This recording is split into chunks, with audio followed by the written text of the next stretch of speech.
Bien, buenos días a todos. Vamos a continuar con la etapa técnica del concurso número 262, que está destinado a cubrir un cargo de juez o jueza para la Cámara Civil, Comercial, Laboral y de Minería de la primera circunscripción judicial con asiento y funciones en la ciudad de Neuquén.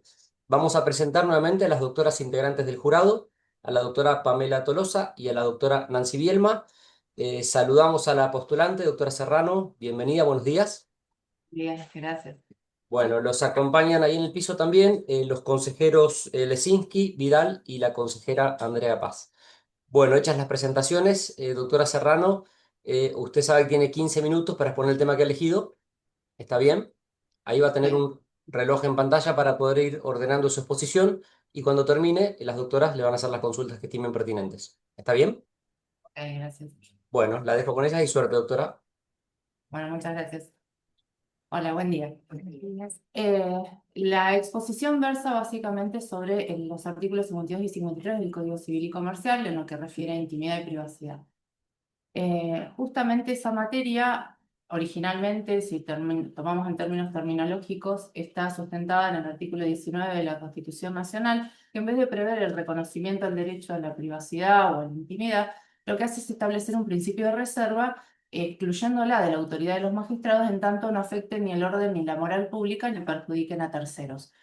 A partir de ahí se empieza a construir, como en tantas otras materias, principalmente o inicialmente vista más desde una cuestión comercial, la protección a distintas proyecciones de la privacidad, como es la imagen y la voz, que sucedió a través de la ley 11723, que es la de propiedad intelectual, y ahí ya se empezaron a establecer ciertas limitaciones, pero ya se dejó asentado que la base de la disponibilidad de esos derechos o de esas proyecciones de la intimidad o la privacidad tenía que ver con el consentimiento.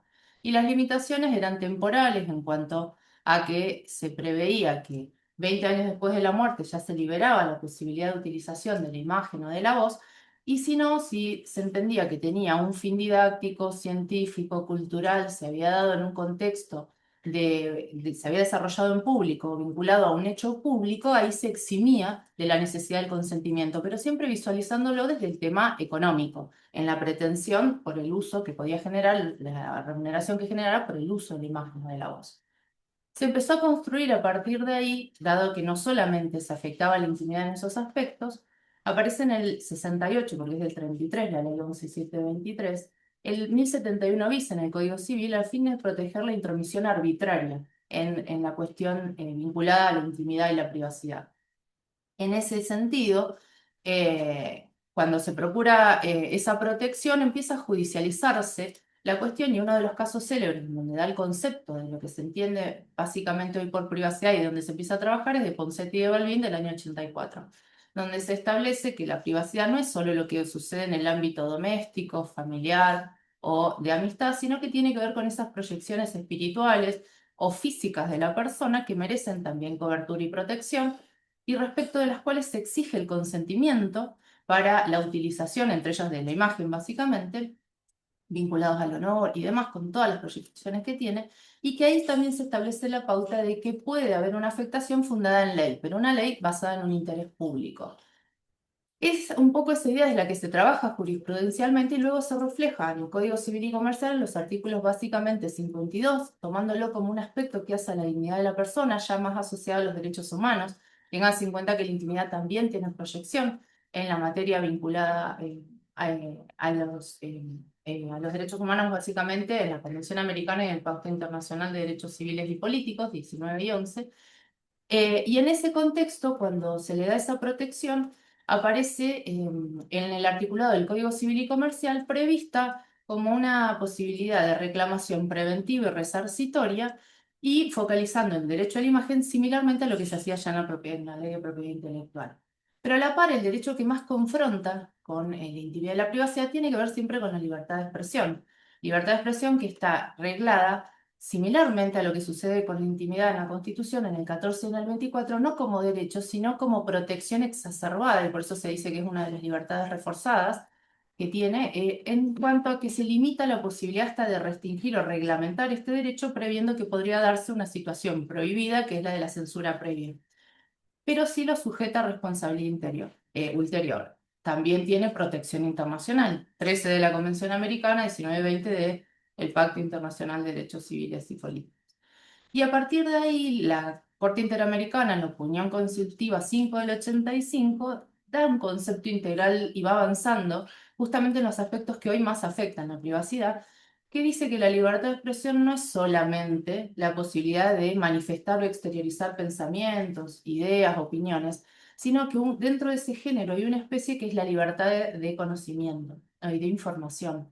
Y esa libertad de información lo que se define es como la búsqueda, la recepción y la difusión de información y de ideas, que no solamente se tienen que ver desde el aspecto individual de quien realiza esa actividad, sino esencialmente del destinatario, que es el receptor, y por eso también merece una amplia protección. Y en ese sentido fue que la Argentina recepta esa cuestión y la amplía a lo tecnológico con la Ley 26032, que establece que cuando esa búsqueda, recepción y difusión de información se da a través de Internet, merece el mismo amparo, se la considera comprendida por las garantías de la libertad de expresión. Entonces ahí ya también le daba una situación reforzada a Internet en ese aspecto.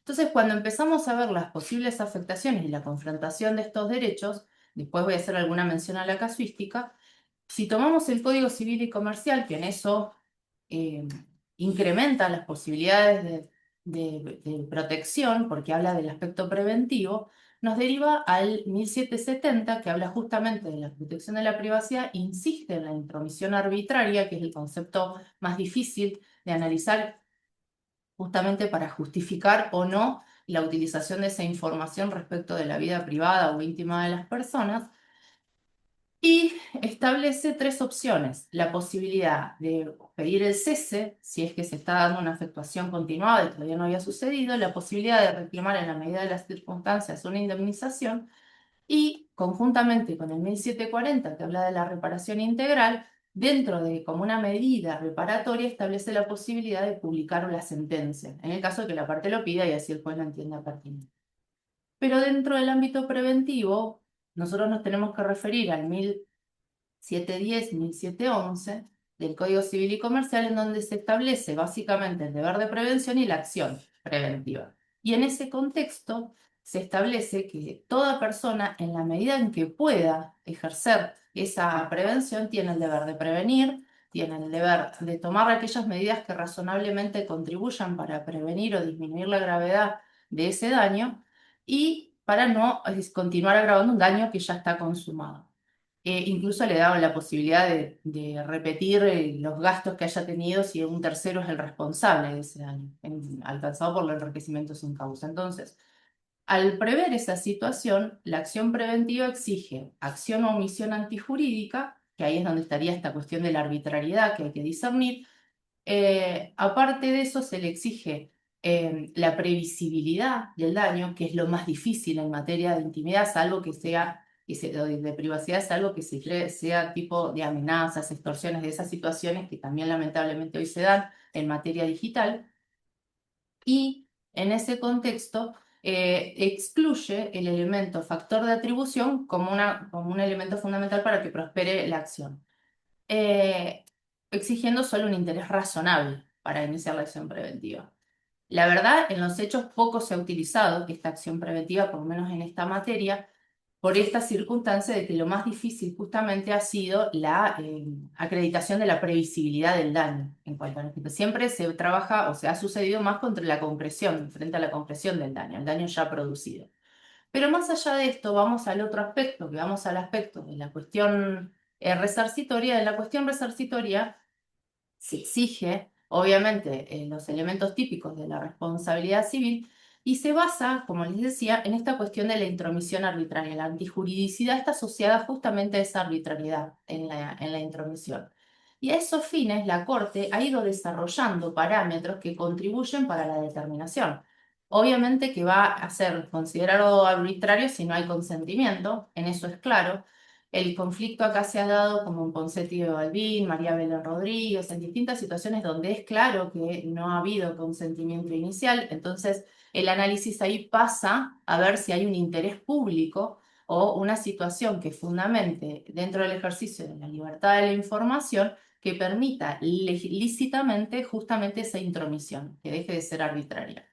En esa consideración, un fallo que ahora que se dictó en el último mes, en julio del 25, que ha aclarado un poco la cuestión referida, por ejemplo, al consentimiento tácito, fue el caso de Beatriz Salomón contra Rial y compañía, en donde en primera y en segunda instancia no se le hizo lugar a la pretensión que había instado ella y sus hijas, y que se continúa post-mortem respecto de ella, y la Corte ahí hizo un análisis justamente si la presencia física en el lugar en donde estaban pasando esa imagen se consideraba como un consentimiento tácito, y dadas las circunstancias, porque lo más importante acá es toda la parte valorativa de la prueba, esencialmente, y todos los hechos que se han dado en ese contexto, entendía que no se podía considerar consentimiento tácito, más aún porque ella constantemente había expresado que eso era una cuestión sobre la que no iba a hablar, no había sido citada a esos efectos, no tenía ella conocimiento previo de eso, e instaba a ella todo el tiempo que se refería a una cuestión privada que quería, entonces ahí que quería resguardar, y a partir de ahí debía ser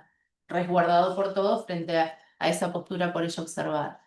Eh, pero la otra cuestión tiene que ver también con el hecho del interés público. Entonces, a los fines de poder evidenciar si más allá del consentimiento, discernido o no si existe o no, de existir ya no habría intromisión arbitraria, y de no existir habría que analizar si hay un interés público que justifique esa intromisión, también ha trabajado mucho la Corte, y en ese sentido termina aplicando un test de proporcionalidad que se inicia con la doctrina Campillay de 1986, en donde básicamente, después agregó más elementos, pero lo que analiza es la legitimidad, la necesidad y la proporcionalidad. O sea, el fin legítimo, a eso refiere cuando habla de legitimidad, que de hecho en una causa SB con perfil analiza justamente si la información o la necesidad de la información es legítima o no, si se justifica esa intromisión a la vida privada en pos de lo que se pretende transmitir. La necesidad justamente en que ese fue el medio adecuado y no había otra manera de transmitir o de informar esa cuestión que no sea violentando la intimidad o la privacidad de las personas, y la proporcionalidad entre el beneficio obtenido, o sea, la finalidad que se tenía, con el daño que ocurre en el momento, o que respecto del que es titular la persona de este derecho personalísimo. En ese contexto, ahí vamos a ver que más allá de esa construcción que sirve a los fines de la arbitrariedad, también la Corte ha ido avanzando en cuanto a la responsabilidad de los sujetos intervenientes. Y por ejemplo, desde María Belén Rodríguez, pasando por De Negri, y ahora hace poco también salió otro caso que es Weber contra Google y Yahoo, fue delimitando que lo más, el primario o el primer, no el primario, el primer responsable contra el cual se puede pedir por la propagación del daño que generan los motores de búsqueda, en ese análisis se estableció que se trata de una responsabilidad subjetiva, que el deber que tienen es de debida diligencia ante la intimación que se le hace cuando es manifiesta la afectación a ese derecho privado, y que frente a ese incumplimiento recién se activa su responsabilidad, porque cualquier factor que tenga que ver con la información en sí misma debe ir contra el productor de la información o quien genera esa afectación de modo directo, que es lo más difícil de identificar justamente.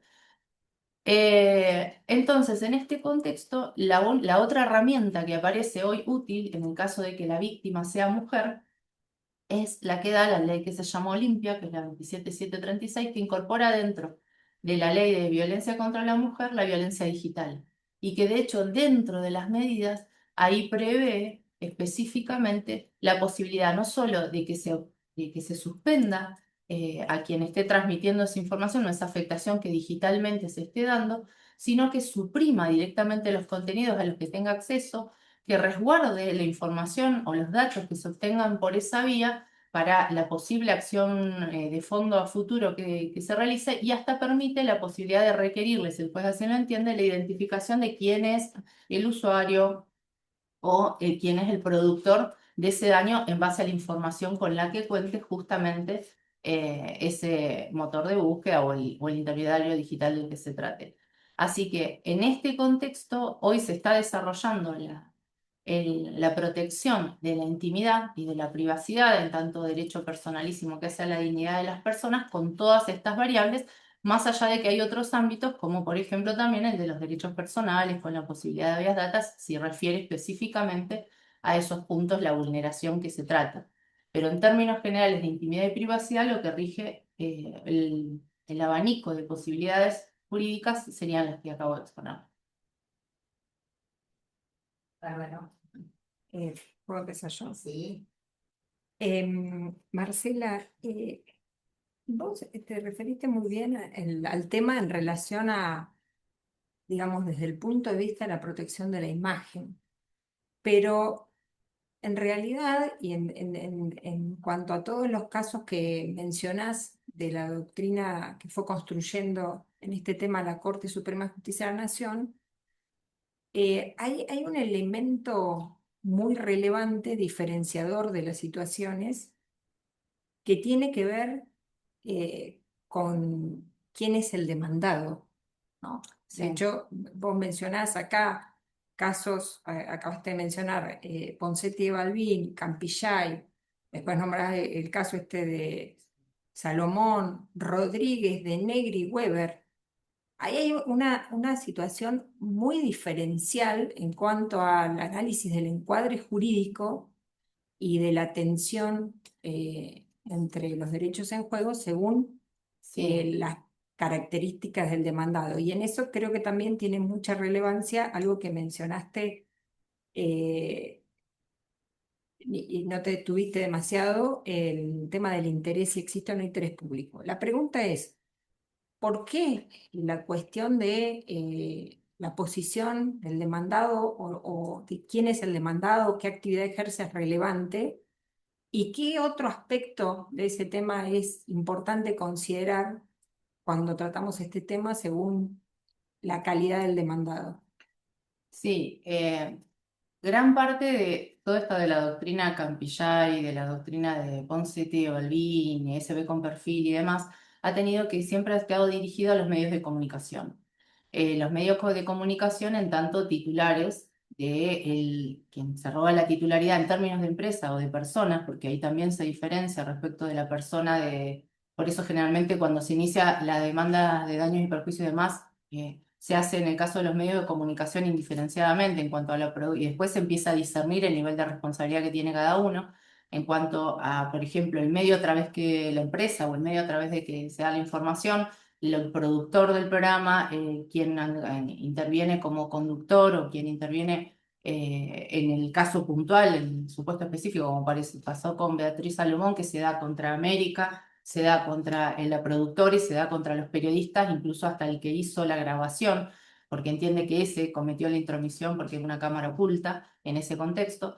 Entonces, en esos supuestos, el interés público está dado por la información y por esta cuestión, o sea, de quien ejerce, lo ejerce bajo el ámbito de la libertad de prensa y bajo esta idea de que cualquier restricción es censura y está sujeto a la responsabilidad, y entonces ahí empieza la justificación y el análisis de el interés público comprometido, en tanto entienden que esa información, dado que se trata de en algunos casos se ha tratado de funcionarios públicos, como pasó con Ponseti, en otros de figuras públicas, que siempre la Corte ha dicho que más allá de que ellos voluntariamente, con razón de su función, tienen disminuida la protección, eso no quiere decir que no tengan protección. Entonces lo que se discierne es justamente si esa información que se da hace a lo que voluntariamente quiere la persona transmitir o tiene nexo o vinculatoriedad, o en términos de causalidad adecuada, con la función que desempeña esa persona y por ende hacía falta, por eso era el análisis de la legitimación, la necesidad y la proporcionalidad, si realmente era necesario y hacía el ejercicio de esa función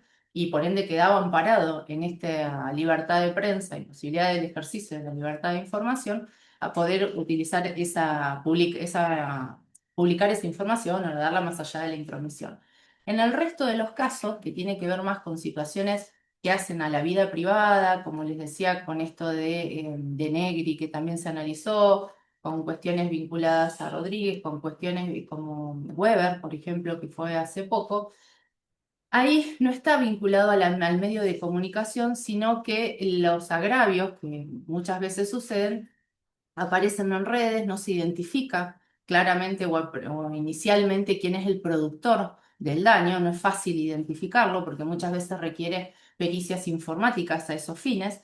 Y entonces lo primero que se insta es contra, en estos casos, quien retransmite esa información o a partir de la vinculación que se da, los enlaces que se puede dar, que son los motores de búsqueda.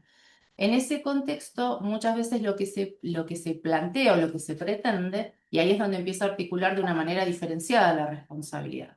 La Corte respecto de ellos ha dicho que son meros intermediarios, pero no dejan de ser parte y en este contexto tienen responsabilidad y por ende, al ser considerados como una responsabilidad subjetiva frente a la omisión en el cumplimiento de esa petición expresa de resguardo frente a una afectación manifiesta que tiene la persona que se advierte manifiestamente del titular de ese derecho, su omisión o su inacción frente a esa solicitud es lo que genera responsabilidad.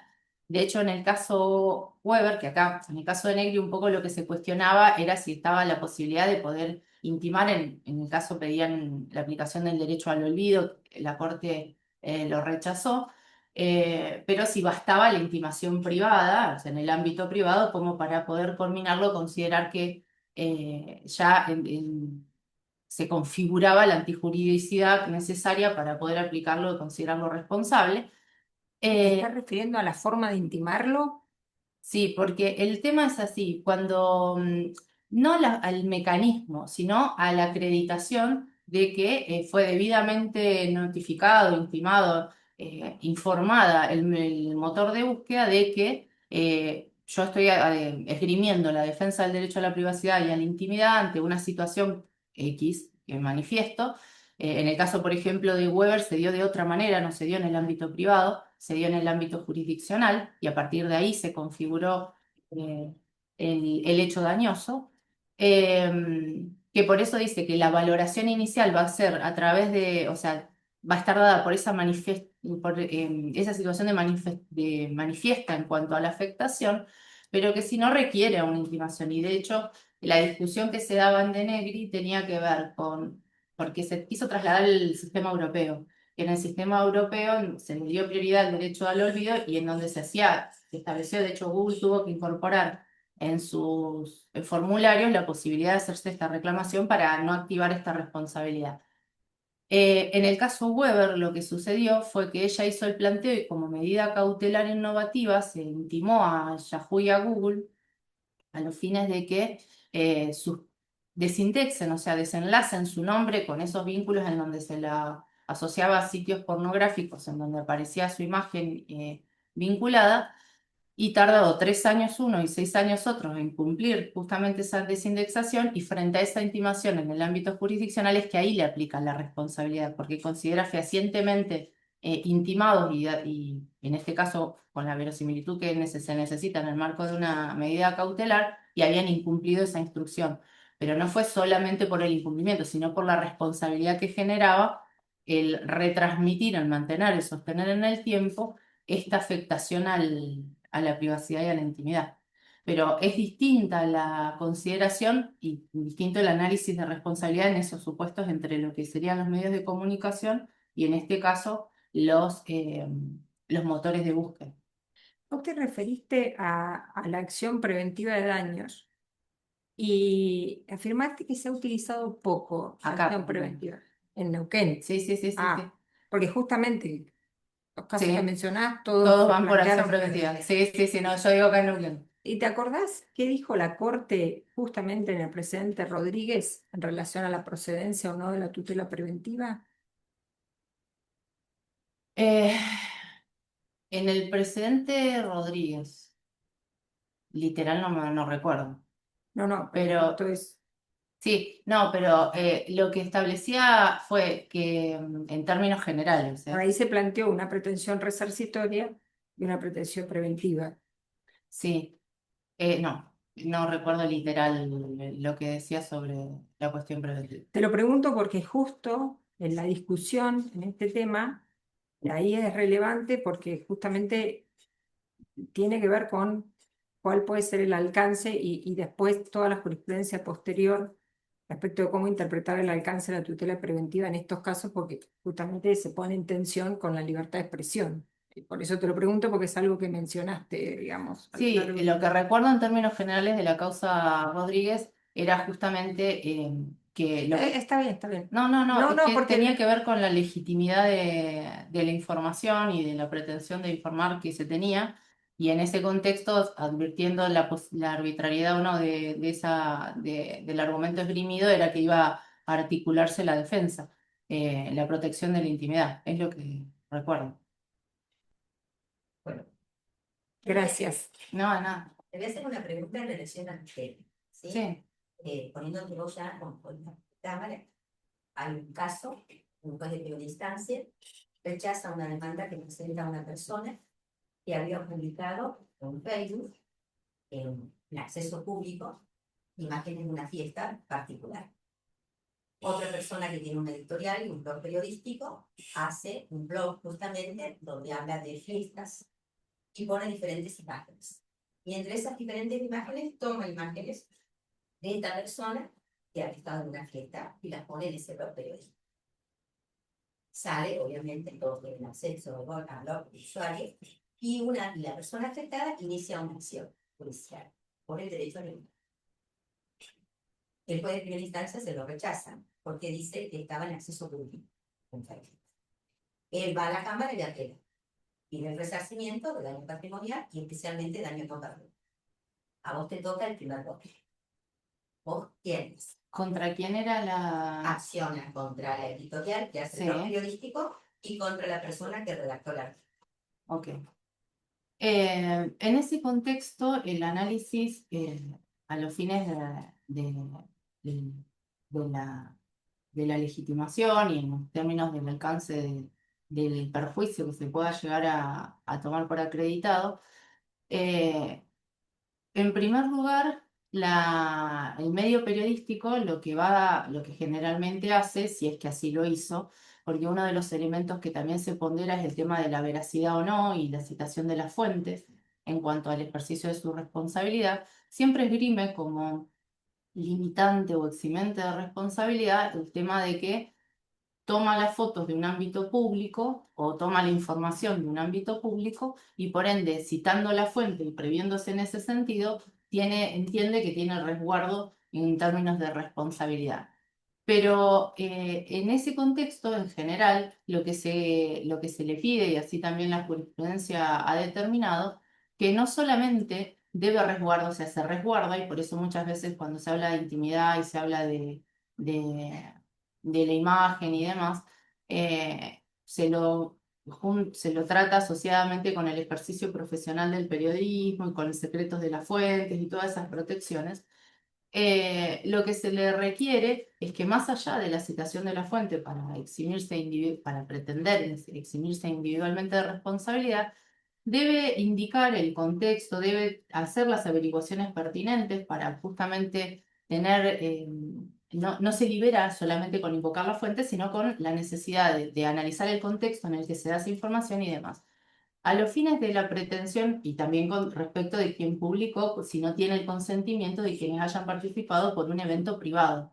Porque acá una de las condiciones que se da es justamente eso. En el término de la imagen y demás, como les decía, la condición tiene que ver con la legalmente exigible. Pero en concreto lo que yo te pregunto, Sí, todo lo que necesitaba. sí, es con el tema del resarcimiento. Exacto, te Bueno, pregunto. en términos de resarcimiento, Presenta la expresión de agravios sí, y pide que se revoque la sentencia.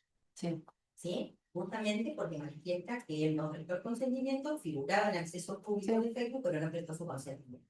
Mi pregunta es, ¿vos qué hacés? ¿Cuál es tu propuesta como primer voto?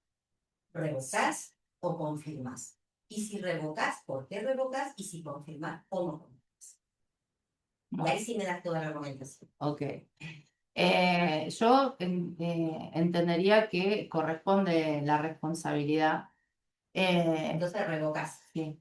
Y en esa lógica analizo los daños o sea, siempre pensando en esto que me consultás que es en términos resarcitorios.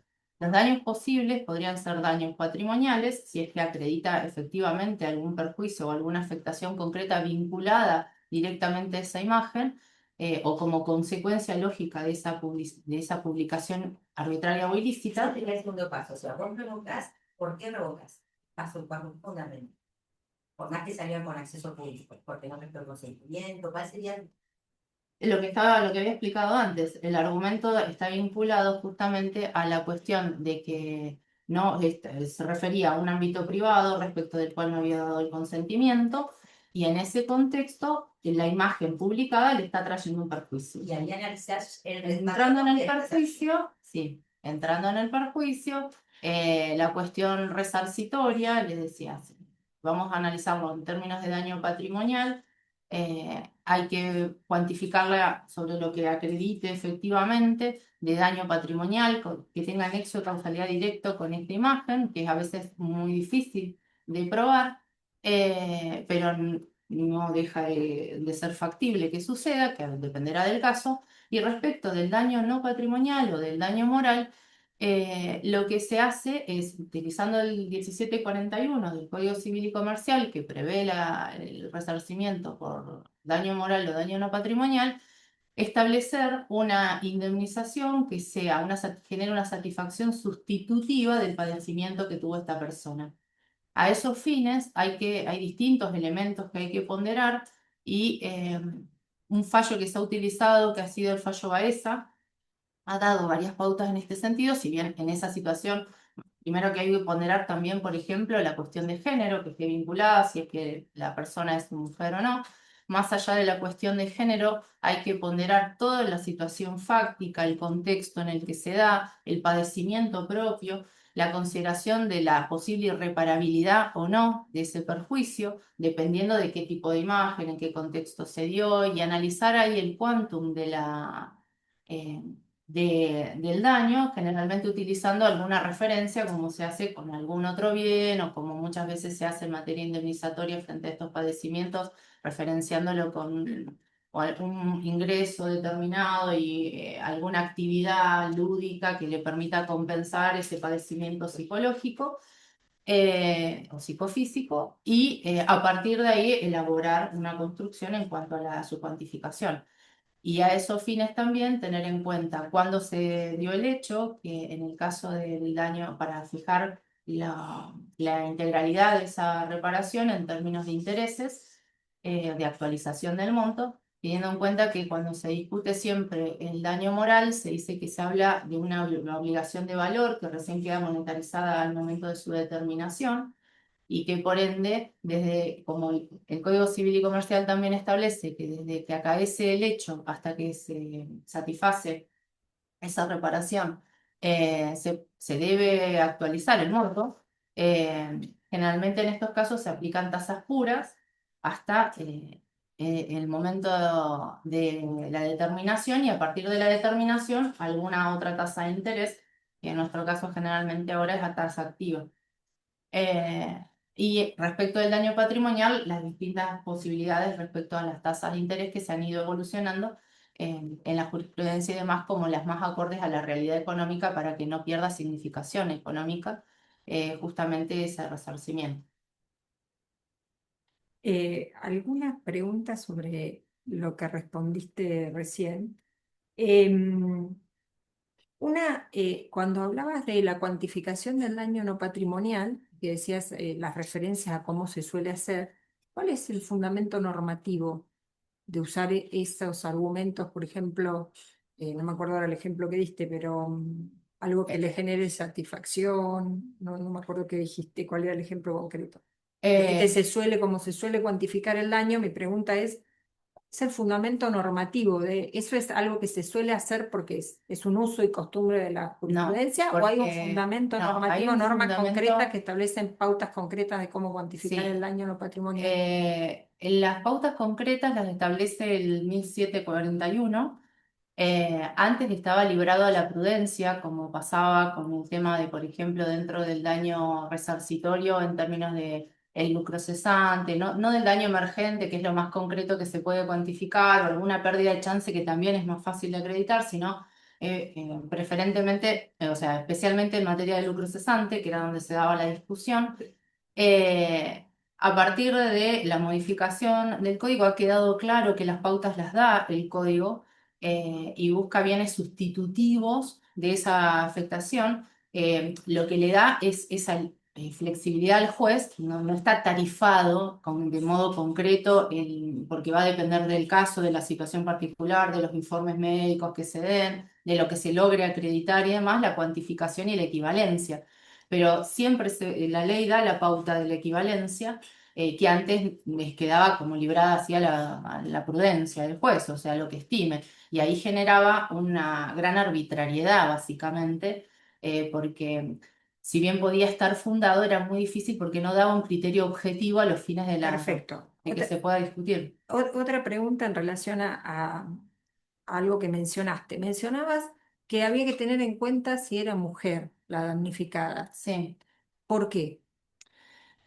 Bueno, em, más allá de lo que jurisprudencialmente se dice, porque en Baeza especialmente pide que se tenga perspectiva de género, en el caso del 2011, Baeza, nosotros por CEDAW, Belén do Pará, más toda la normativa que hace a la protección, no solo en términos de violencia, sino del género en sí, nos obliga a juzgar con perspectiva de género y a partir de allí analizar el caso desde otra óptica, desde la afectación, en un parámetro frente a estereotipos de dominación, de alta vulnerabilidad, de interseccionalidad de esa vulnerabilidad en los casos particulares donde la damnificada, además de la situación ya de víctima que le genera una situación de vulnerabilidad, se entiende que se da en un contexto en donde el género ha sido importante. Se atiende también al tipo de vulneración, porque, por ejemplo, muchas veces los derechos vulnerados están asociados a cuestiones propias de la mujer, como por ejemplo en el tema de la imagen, cuestiones sexuales, íntimas y demás que culturalmente no se consideran culturalmente tan gravosas cuando el destinatario o el receptor de esa imagen es un hombre y sí cuando es una mujer. Entonces, por toda la afectación que hace a su integridad. Pero básicamente, no solo desde la normativa internacional, sino desde la normativa local, se impone la necesidad de juzgar con perspectiva de género y atender justamente a ese elemento en el análisis y en la ponderación, incluso del daño. Mi pregunta es, en relación a todos estos casos que mencionaste, bueno, Rodríguez, no, mencionaste Rodríguez, De Negri y Weber. Entre Rodríguez y De Negri hubo muchísimos casos y muchos de la Corte Suprema de Justicia de la Nación, todos con un patrón recurrente en Ujú. cuanto a la afectación de la víctima que invoca y los hechos que se invocan. Eh, Mi pregunta es, ¿consideras que ahí se tuvo en cuenta en el caso concreto la perspectiva de No. género para evaluar esa situación diferencial? En la mayoría no. En la mayoría se analizaba solamente desde la objetividad de la información, desde la imagen y demás, y se fue construyendo de a poco esta cuestión del género, advirtiendo que justamente la mayor parte de todas esas víctimas eran todas mujeres. Pero inicialmente no había una atención particular y especial dentro de la sentencia a la perspectiva. Sí Perdón, se fue construyendo, ¿eh? el caso de Weber es En de el este caso año. Weber sí, en este sí, por eso les digo, inicialmente no, pero en el caso Weber sí, que es el de ahora, que en los casos más actuales sí se ha dado. En el caso, por ejemplo, de Pero ¿qué Negri, argumentos se dan en relación a aplicar perspectiva de género en el caso Weber? la vulnerabilidad respecto de la mujer, el tema de la imagen, de la proyección que le genera a ella incluso como madre, como persona pública, en tanto en afectaciones comerciales como en afectaciones privadas o de la intimidad. Y en ese contexto que se asociaba, aparte, la imagen a una cuestión a unos sitios que tenían que ver con pornografía que no solo ella no había dado el consentimiento para la imagen, sino que tampoco actuaba, lo que le agravaba todavía y le afectaba su buen nombre y honor y su condición de mujer. Em, ¿Alguna otra pregunta? Sí, te voy a sacar del tema, Sí, te voy a invitar a la microredacción. ok. Vamos a cambiar porque es un cargo que tiene mucha competencia, Sí, ¿sí? Muy amplio. ¿Cuáles son las implicancias de la ley Bases sí. en materia de despido discriminatorio? Bueno, en materia de despido discriminatorio, lo que establece la ley bases es la posibilidad, se lo puede analizar de una manera más amplia, incluso el tema de discriminación con ley bases. Pero puntualmente con el despido discriminatorio se establece que le va a corresponder adicionalmente a la indemnización del 245, 232 y 233, que es la de antigüedad, preaviso y integración del mes de despido, la facultad del juez de ponderar si en el caso se esgrime la discriminación como justificación del despido, para que el juez pueda establecer entre el 50 y hasta el 100% de la duplicación de la indemnización si se acredita esa cuestión. En esos términos, quien invoque la discriminación, lo que el sistema está permitiendo es que se invierta la carga de la prueba y frente a la invocación de la discriminación, sea el empleador el que tenga que acreditar que en realidad no fue el despido fundado en una pauta discriminatoria. Vinculado a esto la discriminación, que es un concepto bastante amplio también, y también difícil de acreditar. Con respecto a la carga probatoria, Sí. Giovanni, ¿qué diferencia hay entre lo que regula actualmente el artículo 95 en el bases que modifica 245 bis en relación a lo que decía el fallo de Arroyo José Impuesto y el fallo Pechicor? Sí. Eh, la diferencia esencial tiene que ver justamente con la cuestión probatoria. Bien, ¿cómo era antes y qué es lo que dice? ¿Qué introduce la ley? Lo que introduce exactamente, o sea, lo que se establecía era justamente esta cuestión de la inversión de la carga probatoria, de la idea de que quien invocara la discriminación debía ser, eh, trasladaba la carga al empleador, y sobre ese punto es que ahora la ley bases lo que genera es que quien deba alegar la discriminación debe invocar especialmente la causal por la cual entiende y justificarla, por qué entiende, y a partir de ahí, dependiendo del caso de lo que argumente, va a ser la prueba que tenga que aportar el empleador como para repeler esa cuestión discriminatoria.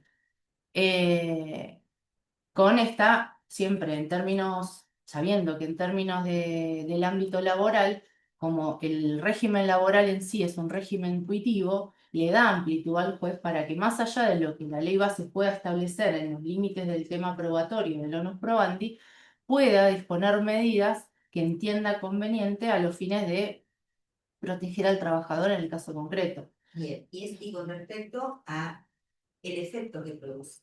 Sí. ¿Le produce una extinción definitiva o teniendo en No. cuenta lo que decía el fallo Álvarez Consejo, ¿qué diferencial? No, lo que permite es la posibilidad de la reinserción laboral, o sea, de que acreditado ese supuesto, se pueda reincorporar la persona al ámbito de trabajo, ¿no? Justamente eso es lo que modifica el Sí. artículo. Sí, sí, sí. Una parte del artículo Es le da eso. efecto extintivo. Sí, sí, A sí. Por diferencia eso ahí es de Álvarez. Sí. Bien. Y creo que estamos en tiempo, ¿no? Sí, estamos en tiempo. Bueno, Muchas gracias, no, Marcela. Que tenga adiós. buenos días.